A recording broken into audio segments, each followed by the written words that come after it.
Good morning, children, and welcome to Storytime. My name is Raul Hernandez, and the book that we'll be reading today is Woodpecker Wants a Waffle by Steve Breen.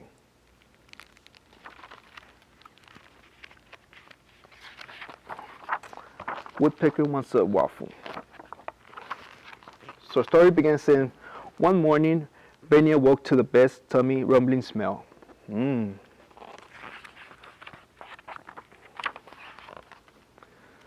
So off he flew to investigate.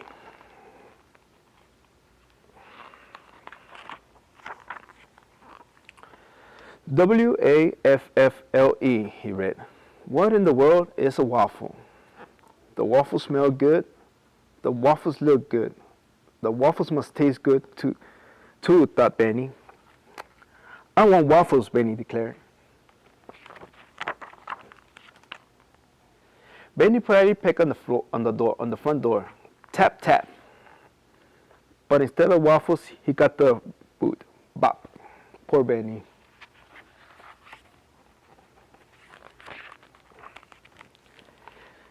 Next, he tried to sneak in. You see him right there? It's in the lady's dress. But instead of waffles, Benny got swept away. Flop. Benny tried a number of creative disguises.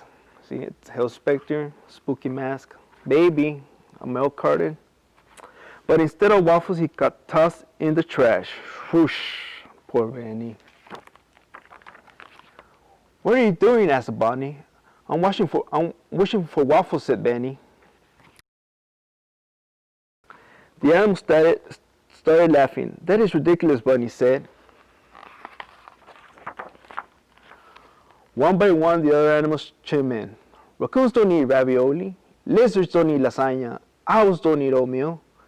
Moose don't eat muffins. Frogs don't eat fries. Hawks don't eat hot dogs. Turtles don't eat turnovers. Skunks don't eat scones. Coyotes don't eat cupcakes. Snakes don't eat snow cones.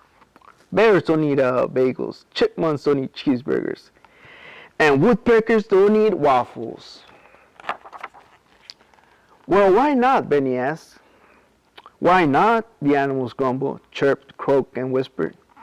They thought and thought and thought and thought, but no one had an answer. Because I said so, said Bunny. I really don't have time for this said so nonsense, Benny said impatiently.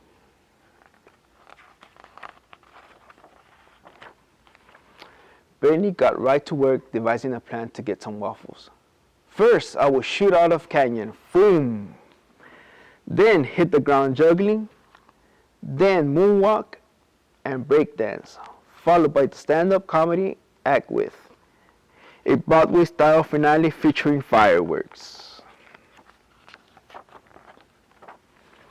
The animals were speechless, though Benny was sure he heard some snickering.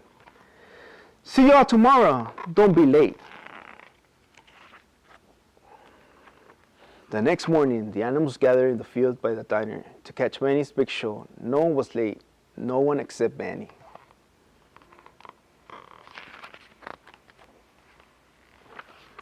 As the animals waited patiently for Benny, arrived the waitress in the diner, noticed something odd. The customers noticed something strange too. Everyone at the diner stepped outside to look at the animals. You see Benny sneaking in? Sweet, said Benny. The end. Well, children, thank you for joining me on this story time today.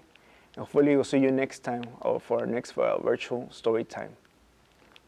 Goodbye.